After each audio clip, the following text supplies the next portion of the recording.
Welcome back to another episode of Dust and Diesel Overlanding. I am in the land of the brave, Namibia. I am currently on the C26. I just left Windhoek this morning.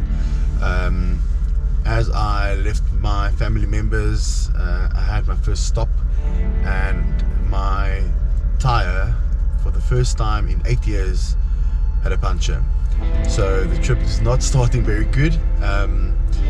But yeah, anyway, I had to get a new tire as the trusty BF Goodrich was starting to tear up. It was the first time I've experienced this. I've been driving BF Goodrich for 8 years now, and I've never had any issues, not even a slow puncture until today.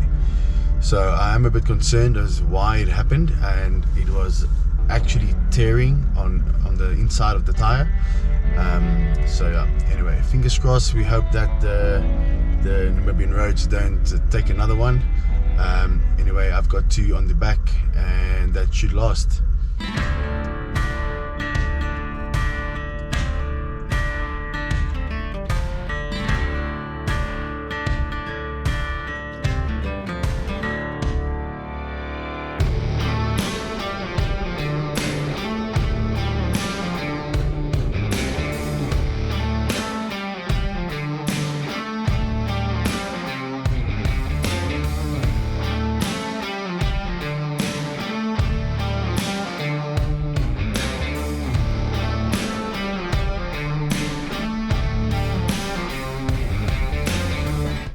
So we just pulled over the side of the road, having some lunch, having a beer, and I'm just taking in this beautiful landscape. I've driven about 100 k's since the start of this episode, and the landscape has changed about 3-4 times. It is a bit windy, it is a bit cold. There's a cold front that came in yesterday, so it is a bit chilly. 17-18 degrees now. We are in winter, but yeah, we had some nice days up to 31 degrees. But yeah, anyway, so far so good. Just doing some checks around the vehicle, hearing some strange rattles, but we are still moving. So yeah, so far so good, and we'll check in again later.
So I have just arrived at NamibGrens, is the campsite's name. Nice, spacious campsite, donkey boiler, running water. I think there's a couple of solar lights in between the campsites, but not at the campsite. Beautiful place. Looking forward to the night. The lady did say that tonight will be one of the coldest nights. It does drop down. We are about 1,800 meters from sea level, so we are quite high up. So it is expected to be a bit colder. To give you an example, the last couple of days in Namibia and Botswana has been around 25 to 30 degrees, with a maximum, I think it was 32 at one point, which is not bad. Currently it's 14 degrees, yeah, and it's 3:30 in the afternoon. Tomorrow we go a little bit more south, and we go down one of the steepest descents in Namibia. So stay tuned for that. I'll show you how my camp looks throughout the night, and I'll take you on the journey as we go down tomorrow, and I'll show you a bit more of that.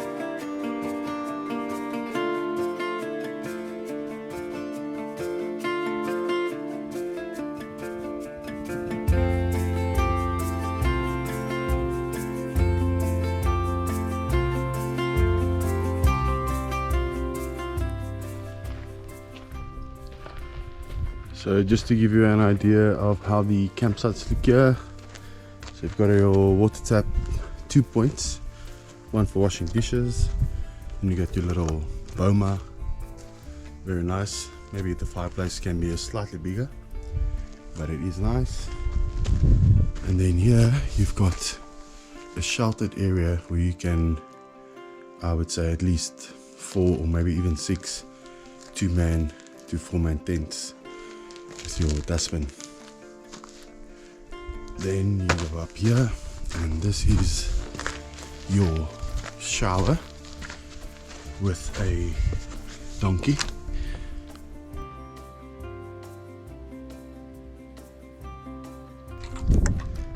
And then here's your donkey boiler. Light the fire. So here's your toilet, basin, mirror, and here's your toilet. So not a bad view if you're coming for your morning duties. But yeah, very nice place here. It's almost too nice. The only thing I've noticed so far is that there's quite a lot of baboon tracks here. So I'm gonna have to keep my eyes open and lock all my stuff away. It's not the first for me, but yeah, some baboon tracks, quite fresh ones. It's going to keep me on my toes throughout the afternoon and the night.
Good morning.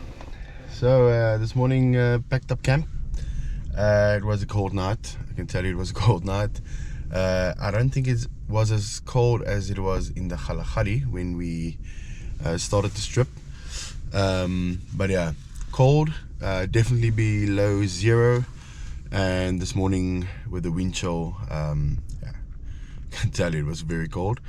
Anyway, I had some coffee, lit the fire again, just to heat up, and then yeah, hit the road. Paid the bill, 305 Namibian dollars for the camp.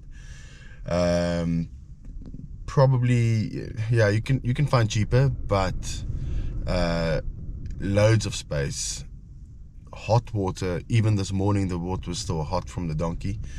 And yeah, it's a very special place, and yeah, beautiful stars throughout the night. We just came down Spreetshoogte pass, and it is the steepest climb or the steepest descent, steepest pass in Namibia. It's not the roughest, by far not the roughest. It's paved, so it makes your life easier. I think if it was still two-spore, it would have been quite terrifying. It's got about 1,000 meters, so 1 kilometer drop over 4 kilometers, so it is quite steep, and the wind is absolutely pumping up there. But yeah, nice drive, views for days. I wish I could put the drone up, but I have lost a drone in the wind before on the Swartberg Pass in South Africa, so I'm not going to attempt that here.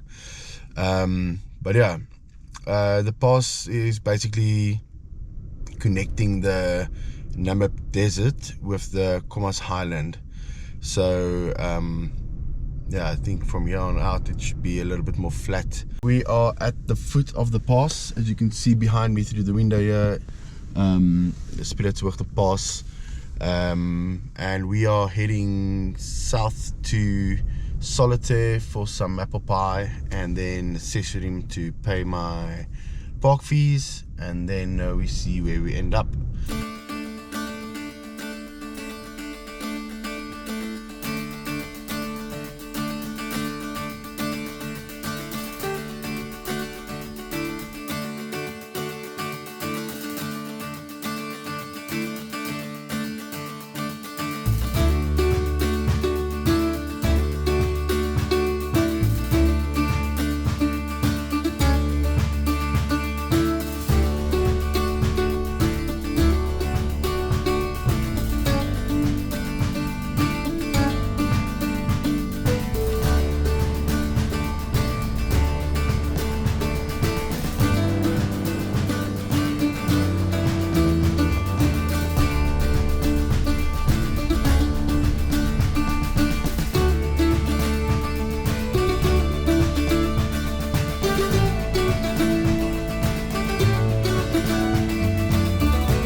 So, just had a nice apple pie and a coffee at Solitaire, and I think I might have jinxed myself always praising my tires, that I've never had any flats or tire burst, and it's day 2 of my solo trip and I've lost my second tire. It's not a puncture, it's a sidewall rupture. My tires are not too deflated.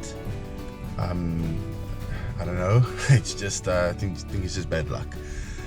I am in the middle of Solitaire and Sesrim, and it's windy as hell. I'm alone, and it's time to change the tire. So yeah, at least I've got 2. I bought another Cooper. I think I'm gonna drop that on and then see how it goes, and then I've got one more, and then we'll see how it goes from there on. But yeah, BF Goodrich, you are not keeping up to your standards, unfortunately. So yeah, let's go.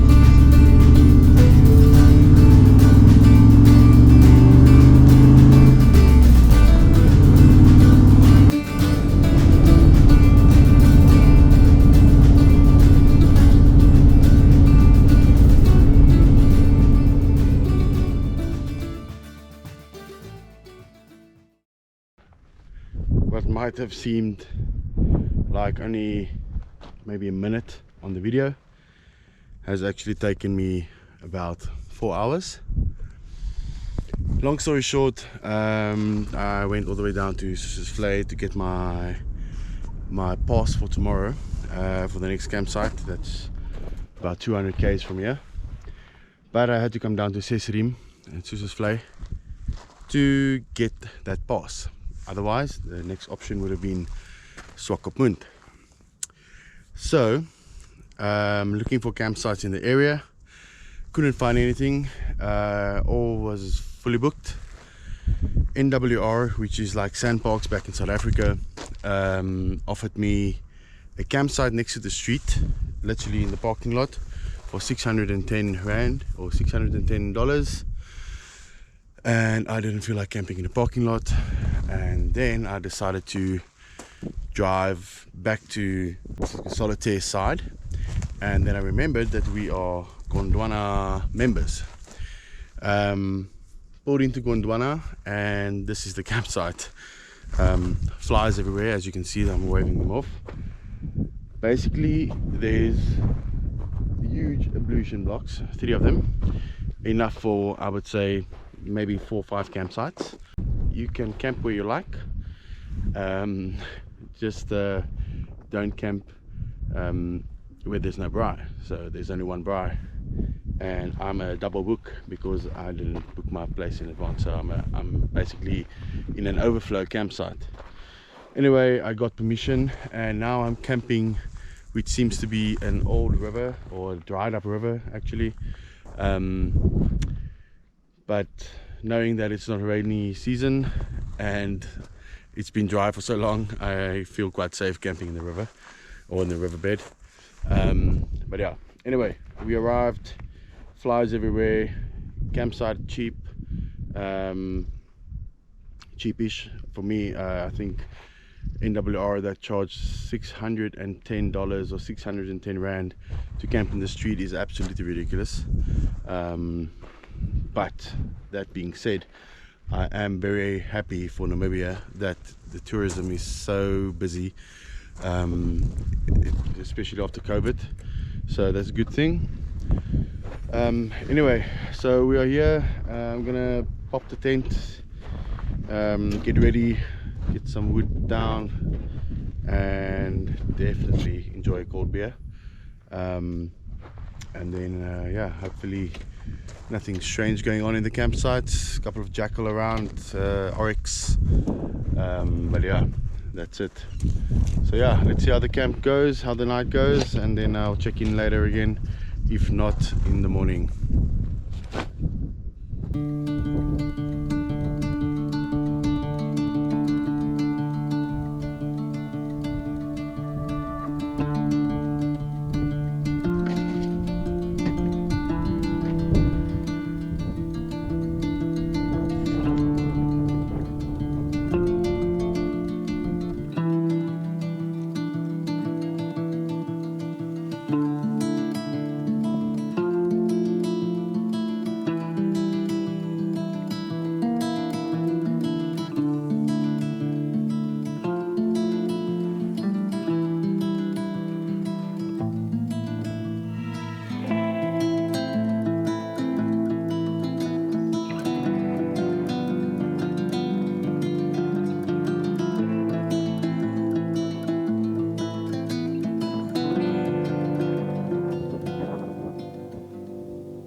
So we're gonna call it the night. We're gonna call it the end of the video.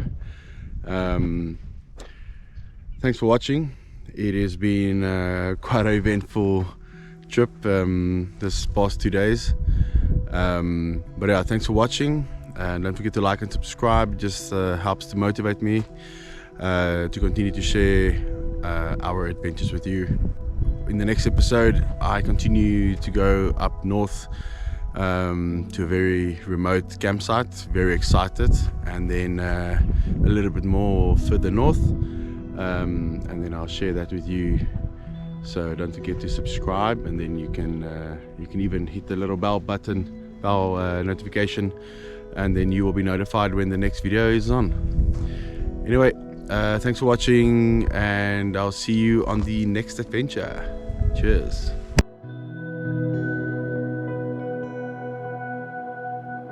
Thank you.